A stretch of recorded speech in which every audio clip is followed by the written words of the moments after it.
The NFL news and notes that you need as a new week begins tonight. It is week number 9, Thursday night football in MetLife between the Jets and the Texans. We will preview TNF to start off our second hour. Yesterday, DRS, Jordan Love did not practice in Green Bay, but when asked in the post-game or post-practice press conference in that locker room how realistic it is for him to play in the huge NFC North divisional duel on Sunday in Lambeau against the Lions, Love said, quote, "I think it's realistic." Also, quote, "not ideal for trying to play in a game if he could play without practicing this week." Donnie, the Packers, a 3.5-point home underdog as of this moment, hosting perhaps the best team in the National Football League, your Detroit Lions. To me, that spread indicates Jordan Love is not going to play or expected to play at this moment. It will be Malik Willis. And also, if he does, a groin injury to a quarterback, you might not think, like, oh, he could just stand in the pocket. Like, you ever throw a pass? You ever do anything athletic with an injured groin at this point? It strains either way you move in the pocket. You try to sidestep somebody. You try to just get out of the way and maybe get a better throwing lane. It hinders you all the time, which means, Jordan Love's a pretty athletic quarterback. He's used to be able to make plays with his legs. That wouldn't happen. First rule in the National Football League, why you can play and you can't play if you're a quarterback, can you protect yourself out there? And if you can't get out of the way, you can't play, which means Malik Willis is going to probably show up on Sunday. And I do think that the Detroit Lions should be favored if Jordan Love is down. And also to have the conversation of Jordan Love early in his career, I think he's a great quarterback. Sometimes he does get a little turnover happy, but you can see the talent and he really works in that Green Bay system. But here's the issue now, Ben. Game number 1, had an injury. Now we're talking about halfway through the season, another injury. This is starting to pile up here. We're not saying he's injury prone per se, but we're not even getting those separated shoulder, broken leg type injuries. We're getting those soft tissue ones, which is something to worry about and can linger here. I don't think he's going to play on Sunday. I think either way, if he plays or doesn't play, Detroit's going to win. But if I'm being honest, I can't have an injured quarterback in the pocket. Malik Willis has done a fine job being a reserve quarterback and being a professional once he gets into the games. Who's to say that he won't be the better option if Love just can't get out of the way? And they've designed schemes for Malik Willis to excel, and he has. DRS, of course, the third-round draft pick by the Titans back in 2022. Started a few games for Tennessee to end out his rookie year. Did not look good. Did not throw a touchdown pass during his 2 years in Nashville. Has thrown a touchdown pass in all 3 games he has played at least a quarter for Green Bay. Of course, subbed in late in the Sao Paulo Brazilian opener after Jordan Love was injured against the Eagles. Listen, I'm not saying the Packers would be a field goal favorite at home if Jordan Love was anticipated to start and play. I think the line would probably be closer to a pick'em. And DRS, like you, I'm not sure it matters. The Lions are an absolute wagon right now that I don't think you want to step in front of, but a huge NFC North game as Detroit is 6-1. The Packers, because of how great Malik Willis has been, 6-2 this year. The Carolina Panthers have made their call. Bryce Young remains their starting quarterback. Donnie, like you said, it's the right decision, right? See what he's got left, even if it's trade value in the offseason. I think the situation has soured in Charlotte. You almost feel bad for the guy, though, because it's not a recipe for success for his career to get back on track. No, and sometimes, as we know, it's not really where you're drafted as opposed to 1, 2, or 3 in the order. It's where you're drafted as a city and an organization. And he did get a raw deal. There was nobody that said he was coming out of Alabama and didn't think he could translate into the pros. Yes, was he smaller in stature than some other players? Of course. But that guy performed in big moments at Alabama. There's no reason to believe that he shouldn't have been a great quarterback at Carolina. But we say this a lot. You see some of the organizations out there that are setting up their young quarterbacks for success and getting them weapons here. Case in point, Jaden Daniels. And completely rebuilt team here. A new head coach comes in. You got him a college-style offensive coordinator that's working wonders with him, and he has talent all across the board in the backfield, on the offensive line, tight end, wide receiver, you name it. Same thing with Caleb Williams in Chicago. Bryce never had that in Carolina, and sometimes just getting into those good habits which allow you. Because someone, well, he should make it up on his own. Do you understand when you're a young quarterback trying to work your way through progressions where you can't even get to your second progression, number one, because nobody's open because your wideouts stink, and number two, your offensive line can't protect you? That's devastating on a career right now, and that's what he got. Hopefully he can land somewhere else and, go to Kansas City and be a backup quarterback for a year or two. Then we'll see if you have what it takes to be an NFL quarterback after that. Bryce Young in his return as the starter for Carolina against Denver in Mile High on Sunday, 24 of 37, 224 yards, 2 touchdowns, but 2 INTs. He did throw a touchdown late. A lot of that yardage did come late. It was the first time in 13 games, or just the second time in his last 13, I should say, Bryce Young threw for more than 200 yards, which I guess is a small positive. The Panthers a 7.5-point home dog against the Saints on Sunday. Derek Carr expected to return for New Orleans. More quarterback news and a preview of Thursday night when Hour 2 starts next. More quarterback news around the National Football League. We have a new week that begins. It's week number 9 tonight on this Thursday as we welcome you to hour number 2 of the early line here across the SportsGrid network, a network that is booming as of this Thursday morning. Ka-ching! He is Donnie Rightside. I am Ben Stevens. DRS, as we get ready for a new week. Of course, quarterback news, as we just brought. Jordan Love still says it's realistic for him to play on Sunday. We shall see. Bryce Young is going to start once again for Carolina. Good luck.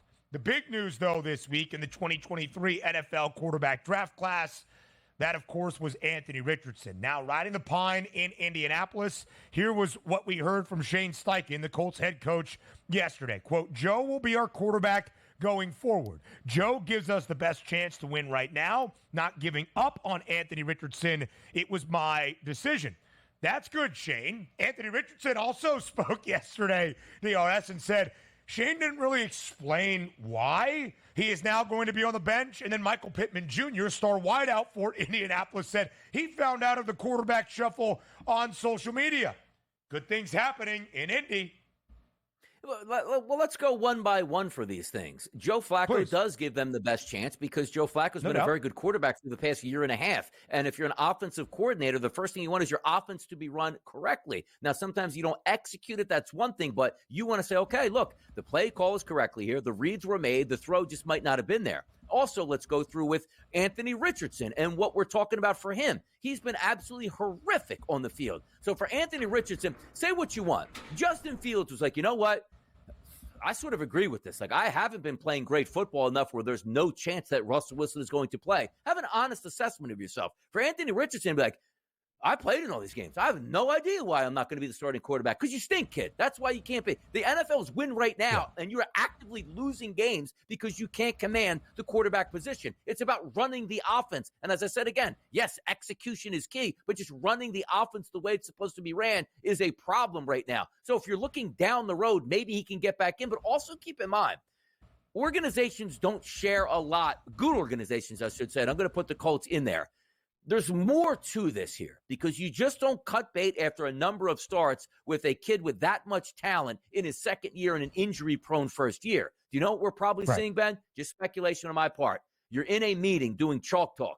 He doesn't understand the defense. He doesn't understand the playbook here. He's not putting in all of that work effort because you don't just do that. I understand, like, yes, it's about winning. Yes, you don't want to lose your locker room, and a coach wants to put his best foot forward. But from an organizational standpoint, from an owner to a front office general manager, right down to the coach, their future should be, we drafted a kid number 3. We have to make it work. Now, I respect the decision to say we respect everybody in this locker room, and it's clear that Joe Flacco can play. But I have a feeling that there's way more underlying that we're not hearing about. And certainly they want to try to fix this internally, but there's got to be more because they're not 2-6. They're not 1-7. They're right in striking distance for the Texans. And if the Texans lose tonight and the Colts win on Sunday, you're right there. And they're saying that Joe Flacco gives them a better chance. We're not hearing the full story here, Ben. Yeah, there is no doubt, DRS. And again, at Indy's outlook, 8.5 is the win total. The over is plus 116. It's the same exact price right now for the Colts to see the postseason because the AFC wildcard race that we expected to be an absolute gauntlet filled with teams trying to get to 10 or 11 wins is not. And Joe Flacco brought the Browns to the postseason in 11 wins last year. Joe Flacco this year, in the 3 games he has played a majority of for Indianapolis, they have won 2 of the 3 and lost a close divisional game against the Jags in Jacksonville when they were down 2 touchdowns midway through the fourth quarter, and Flacco led them all the way back to at least tie the game. There is no doubt that Joe Flacco, in this veteran experienced role he has developed the last few years, is a better quarterback at this moment than Anthony Richardson. But you really do almost feel for AR because DRS, you mentioned it when we were discussing Bryce Young. It's the situation. And Anthony Richardson's situation is not on Indianapolis's fault, but he played 4 games last year, 2 fully healthy, shoulder injury to sideline his season. The lumps that we are seeing him take right now, and he was a huge development piece. In his full year as a starter, his only one at Florida, 53.8% completion percentage, despite the arm strength and the wow factor that he had and the athleticism that very few people, let alone quarterbacks, possess. He was going to take some time to work through, and often completions and accuracy and efficiency and understanding concepts in defense, DRS, does not get better as you take the leap to the National Football League from the college ranks. And Anthony Richardson is going through that right now. 48.5 is his completion percentage this season. He has played in 6 full games. In 5 of the 6, 10 completions or less, like we saw on Sunday, 10 of 32 against Houston. And Donnie, there's been some of the correlation, or at least the comparison. Anthony Richardson's slow start to his career because of the body shape and size and frame and stature and athleticism to that of Josh Allen in his first 2 years in the NFL. I think that's a very large bridge to try to cross. But I do think Anthony Richardson was always going to need time and experience, game reps, to take those lumps and learn from it. I'm not sure he's going to see that now moving forward in Indianapolis.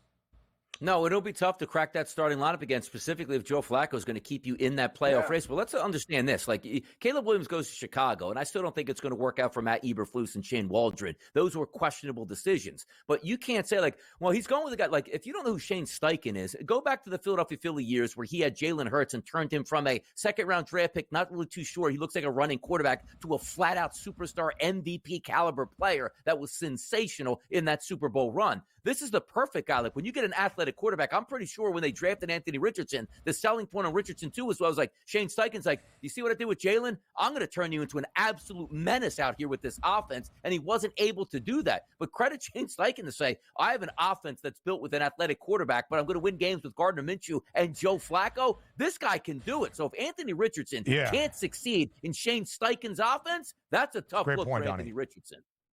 And a lot of people pointed to Josh Allen in 2020. He got Brian Daboll. It's been won. All the success in Western New York has happened. Shane Steichen's that offensive mind for Indianapolis. An unfortunate situation, but Indy has made the right call. You see their outlook. You see what is expected. The Colts can be a playoff team and very well might if Joe Flacco steadies the ship. And they are not all that far behind the Houston Texans, even in the AFC South. Heck, they played Houston week 18 on that Saturday night last year. Win, and you won the division. It was C.J. Stroud and the Texans to take advantage, and thus all of the optimism. Houston is 6-2 this year, DRS, but not exactly overly optimistic entering this Thursday night. But by nowhere near as pessimistic as that of the New York Jets, a 2-6 football team that is riding a 5-game losing skid. And here we are once again, Mr. Right Side, dealing with the Jets. Now a 2.5-point favorite to start off week number 9 on this Thursday night. Yes, short week for the Texans. Yes, it's on the road. Yes, we learned earlier this week Stephon Diggs has torn his ACL and is out for the remainder of this season. But we find ourselves on this Thursday with the market working toward Aaron Rodgers and Gang Green, expecting the Jets to win a football game. Do you think the Jets will finally deliver on that expectation tonight? Yes, I do think the Jets win this game, and this is the epitome of the Thursday night stretch. We have an injured team coming in Houston at wide receiver, which leaves you just with Tank Dell. Mixon's been fantastic. Love their quarterback, but I'll keep it simple here. That long travel. And Minnesota can't lose to a bad Rams team, can they, on Thursday? Oh, Minnesota did lose that game, and the Texans will lose tonight to the New York Jets. Yeah, I'm not so sure. We'll talk about it more next after the break here on SportsGrid. It's a new week in the National Football League, but for the last month, we've been asking the same question. Can the New York Jets win a football game when they are expected to? Donnie, you've been, I don't want to say on the Jets bandwagon, but you've had the belief that New York could win football games in must-win opportunities in prime time in these marquee matchups the last few weeks. That Monday night matchup in MetLife, they were a slight underdog against the Bills at home. Lost that game. Found active ways to lose it. Then Sunday night, 2 weeks ago in the Steel City, they were the favorites on the road against Russell Wilson and Pittsburgh in his Steelers debut. Lost that football game after getting shut out in the second half. Okay, tough competition. They're going to go into Foxborough, and even if they don't cover as a touchdown favorite, they'll walk out at least with an outright victory against the Pats. I heard you on Pro Football Today on Sunday saying you expected that to be the case. And yet again, the Jets find a new and historic low in a way to lose a football game. So what is different this time, DRS? Why are the New York Jets, as a 2.5-point home favorite tonight to kick off week number 9, actually going to win against the Houston Texans? Well, finally, we're starting to see that Thursday night vampire show up, which means the last thing an NFL team wants to do, and this has been me for, since we had the advent of Thursday night football, the first thing I do, particularly with the Eagles, I'm a fan of, where's that Thursday night football game? If it's home, that is a massive win on your scheduling for that season. And you're coming with the Houston Texans, Ben. This would be completely different for me. Number one, if we were healthy, talking about we, the Texans, at wide receiver, and if this game was played on Sunday, I'd be nowhere near the Jets here. But the minute I saw this line come out, I was all over the Jets because the one thing, say what you will, it is a calamity. And could they lose the game? Absolutely. They're not favored by 14.5 points. It's 1.5 now up to 2.5. But there's a reason why they're the favorite. It's hard for an NFL team, Ben, to play on a Sunday, then travel and be injured and go on the road, which means you barely have any time to practice and you just show up to play. Whereas the Jets, who are in New England, that's a quick trip home. Yes, they did lose that game. Yes, they were embarrassed, but they're home on a Thursday night. Also, some things also could slide into it. Well, other things. Mixon's a great running back. It's MetLife Stadium, the Meadowlands. It's basically November. Is it 32 degrees? Are there flurries blowing around? It's 73 degrees tonight with no chance of rain and light winds here. So you're looking at an offensive passing game that should excel. And the Jets, great wide receivers. The Jets, solid offensive line. The Jets, multiple options in the backfield. The Jets have Aaron Rodgers. So there is still that belief that they can put this together. Am I calling the Jets to make the playoffs? No, I'm not. But circumstances sometimes will influence your bets. Thursday night football, I've been saying for years, and it has changed a little bit this year, I'll be honest. It's either the home team or no team on a Thursday night because of how far of a disadvantage you are put behind. Same way with the Jacksonville Jaguars, who are a bad football team, but they played back-to-back weeks in New England. They waited on the New England Patriots and smashed them, and they're a terrible football team. But sometimes you look at the travel, it's hard to overcome the team you're playing and the travel at the same time, and that's just the way I see it for tonight's game.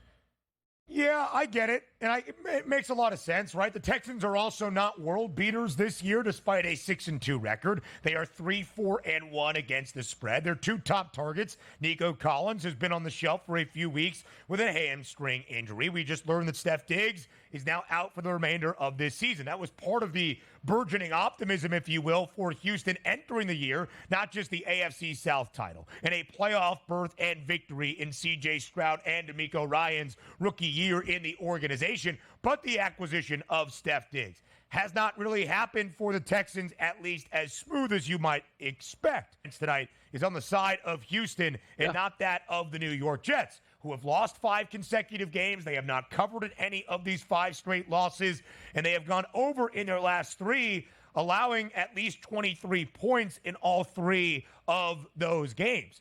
And, Donnie, you said this on PFT on Sunday, and I completely agreed with the point. If Aaron Rodgers is serviceable on Sunday, the Jets beat the Patriots. He was. No turnovers, more than 220 yards, 2 touchdowns. And yet, the Jets became the first team in NFL history out of 751 potential scenarios to score 20-plus points in a game, limit their opponent to 250 yards or less, and not turn the football over, and still lose the game outright. I'm not betting on the Jets. In fact, I bet on the Texans earlier this week on the money line and have bet the total to the under of 42.5 as well.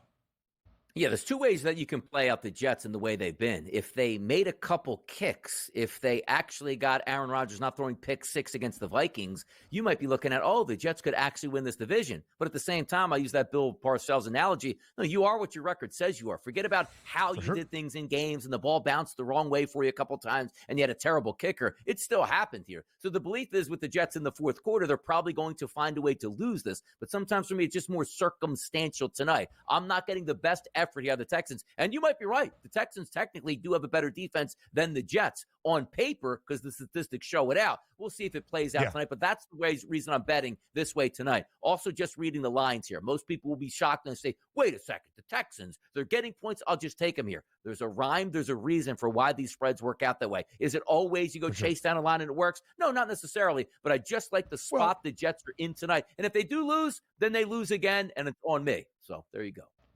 There is a rhyme and reason. You're right. The odds makers expected the New York Jets to be a double-digit win football team. And at least on paper, they're probably better than they were earlier in the season. They added Davante Adams. Hasn't made much of a difference. And, Donnie, this was one of the things for me that I was going to follow all year. After week one, being a road underdog in Santa Clara, would the Jets continue to be an underdog as they were in a large portion of the first 3 years of the Robert Saleh era, which began in 2021? The Jets have only been favored 14 times. Tonight will be game number 15. 7-7 straight up. 5-8-1 against the spread this year, both 2-3 straight up and ATS. We'll talk overall outlook for both of these teams and the players that will impact the outcome tonight as well in MetLife. It could get spooky. It's a warm Halloween in the Tri-State. Up next. So, Donnie Rightside, you believe the New York Jets are going to win on Thursday Night Football, at least outright, even if they do not cover now as a 2.5-point home favorite against the 6-2 Houston Texans. The updated outlook for Gang Green, 6.5 is the win total. Not great. It was 9.5, heavily juiced to the over in the preseason. Plus 590 is that playoff price. The New York Jets now heavily expected to miss out on the postseason for a 14th consecutive year, continuing their historic and by far longest active postseason drought in the NFL. If the Jets win tonight, does it change your outlook at all for the rest of the way that New York will now be 3-6 at the midway point of this NFL campaign? No, they have enough talent to win football games on a Sunday-to-Sunday basis. Yes, they do. But we are foolish to say they just lost 5 straight games as if they can rip off 5 straight games and win all 5 straight close games. We know that's not going to happen. They might not beat the Texans tonight. Then they got to go on the road to play the Cardinals, who we know will fight you. And if you get the Cardinals on the right Sundays where they feel like playing, they can certainly beat you outright. The Seahawks are a good football team. The Dolphins got their quarterback back. You see where I'm going with this? We're not lining them up as if they are 6-2 at this point. Say the benefit of the doubt is earned because they're winning close games against good football teams. They're not doing that. So even if they win tonight, I'm not going to change my assessment. Now, granted, I'm more of a week-to-week handicapper as opposed to a futures handicapping better. So I'll look to them the same way I'm doing it tonight because the season outlook, I don't like it for the Jets, but I do like it, the outlook for tonight. But this team has lost games in crazy ways, which who says they're not going to continue to do that, Ben? Yeah, absolutely. That's kind of how I feel when it comes down to it, DRS. So as we look at the numbers tonight, the quarterback comparison, C.J. Stroud without both Nico Collins and Steph Diggs. Nico Collins expected to return in a few weeks. Of course, Stephon Diggs out for the remainder of this season. Aaron Rodgers, who entered last week in New England with the second most pass attempts in the NFL at the age of 40, that's not a good sign. Only 28 last week, DRS, and just barely under tonight's number of 233 and a hook by the half. He finished with 233 yards and 2 touchdowns. If the Jets are going to win tonight at home in MetLife, what do they need out of Aaron Rodgers?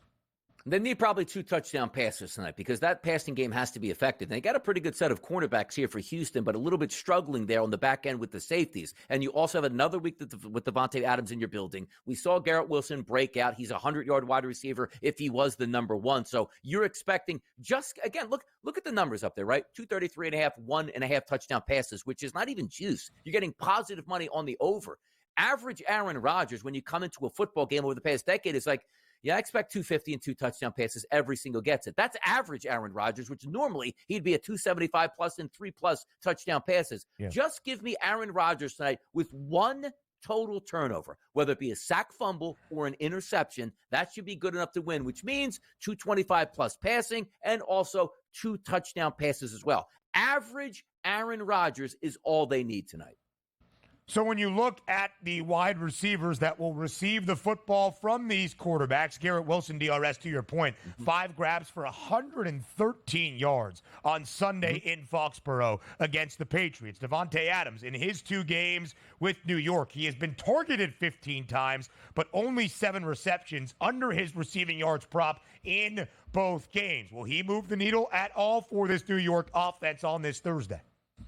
If we're looking for 2 guys to score touchdowns in the wide receiving game, obviously you would look towards Davante Adams and Garrett Wilson. And good for us, they're both plus money here at the FanDuel Sportsbook. One at plus 155 and one at plus 190, excuse me. So if I think it's a coin flip on either one of those to score a touchdown, it's actually Garrett Wilson at the plus 190, the guy that I would be looking for. Now, we understand Davante Adams, you want to get him going. You want to get him, multiple targets, obviously early on, but you also want to get him those red zone targets. I can't fault it. So if you're just being, what?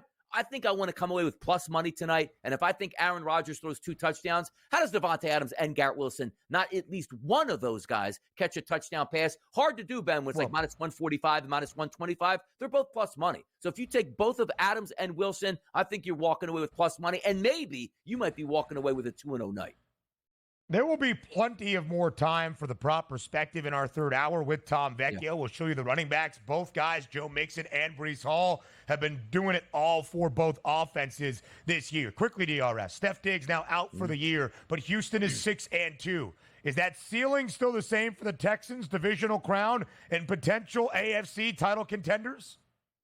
It depends what they do to fortify that number 2 wide receiver. You're not going to get a good as one as you had as Stephon Diggs, which he's been really good for Houston. But if Nico Collins comes back and there's no hamstring injuries, that's a bona fide number 1. So that's ceiling for me, Ben, still there. Was the NFL's leading receiver before the hamstring injury that has sidelined him for the last few games.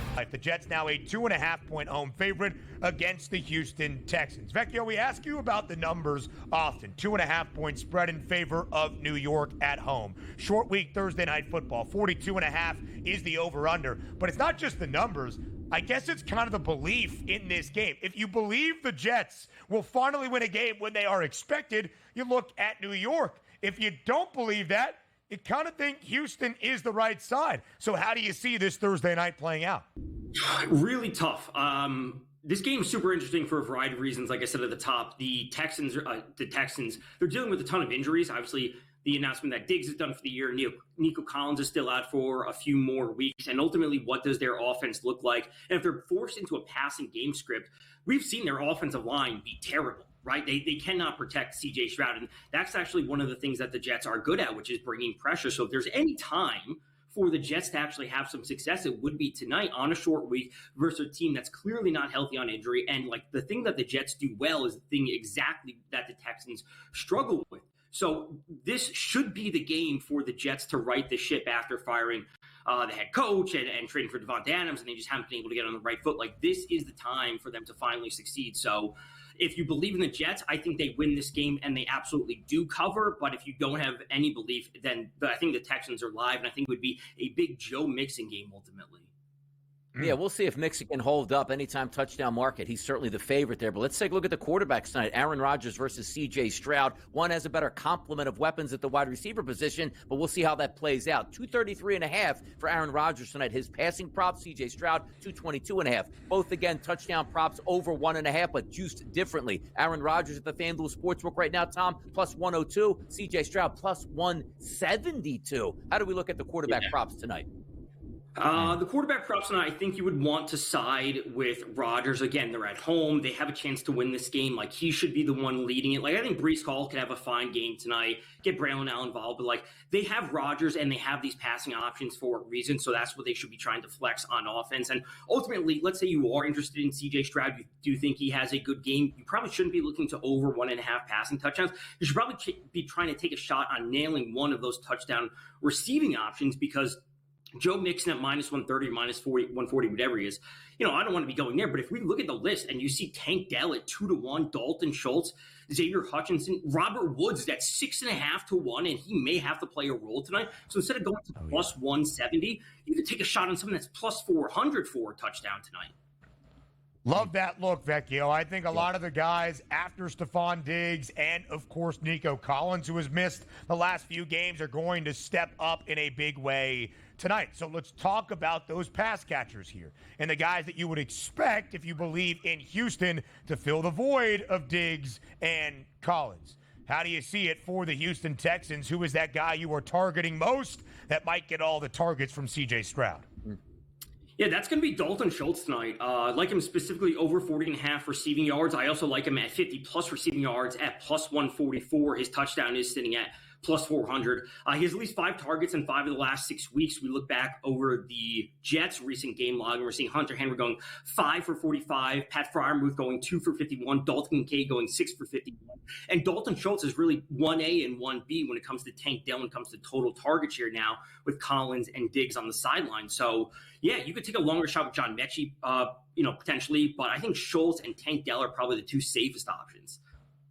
And did I see at the top of that board a certain friend of Aaron Rodgers finding Pater tonight as well? Boom. In his 3rd game in a New York Jets uniform? Devontae Adams will score a touchdown for the first time, Vecchio?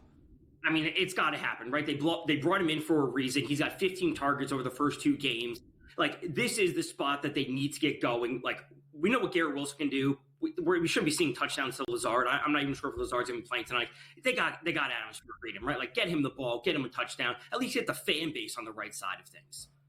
Yeah. SportsGrid's Tom Vecchio. There you see his top props for Thursday. He'll be back on the pregame show ahead of Thursday Night Football and the recap as well. Vecchio, we appreciate the time. We'll break down Thursday Night Football next. Thursday Night Football on this Halloween at MetLife. Will it be trick or treat for Aaron Rodgers and the New York Jets? The Jets now a 2.5-point home favorite against the Houston Texans. Total at 42.5. Donnie, I actually think this is a rather simple handicap, right? Do you believe the Jets can finally win a game when we expect them to, or are the odds makers continuously incorrect and the Texans are just a better team? Because New York has actively found ways to lose, riding a 5-game win streak. If you believe in the Jets, you lay the 2.5, they win by a field goal, potentially even more than that. If you are done buying in, betting, and believing on Aaron Rodgers and Gang Green, you take C.J. Stroud and the Texans outright on the money line because he has been a great underdog when he has entered the National Football League since the start of last year. It's just, how do you believe? So will it be spooky tonight in New York, or will the Jets finally deliver on what they have been promising fans for the last 18 months?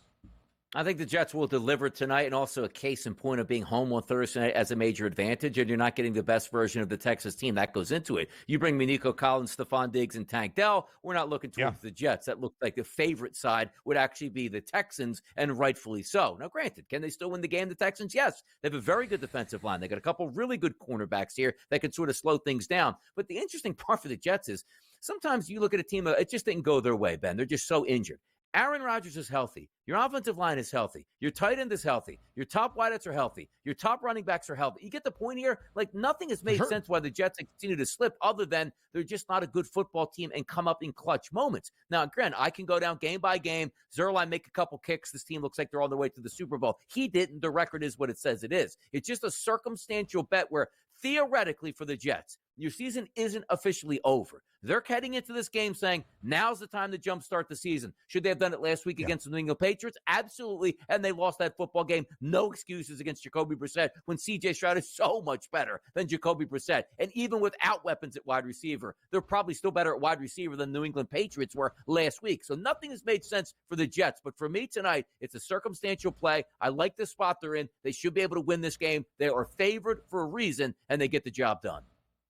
They are favored for a reason. You are not incorrect, but they have been favored 5 times this year after only being booked as a favorite 9 times in the first 3 years of the Robert Saleh tenure. Of course, he is no longer the head coach. It's the interim head man in Jeff Ulbrich. They are both 2-3 straight up and against the number when booked as a favorite. They started off 2-1. They won 2 consecutive games after losing to San Francisco on that opening Monday night of the year. They covered against the Titans. They covered on that short week Thursday night football game against the Patriots. They were at home, of course. They won 24-3, easily covering as a 6.5-point favorite. But DRS, I have said this often. I was looking at New York this year. How often with a healthy Aaron Rodgers would the Jets be booked as a dog? 3 times in 8 games. In these 5 losses in a row, the Jets have failed to cover a number 3 times as a favorite. As more than a touchdown favorite at home against the Broncos. Bo Nix threw for 60 yards. They found a way to lose that football game.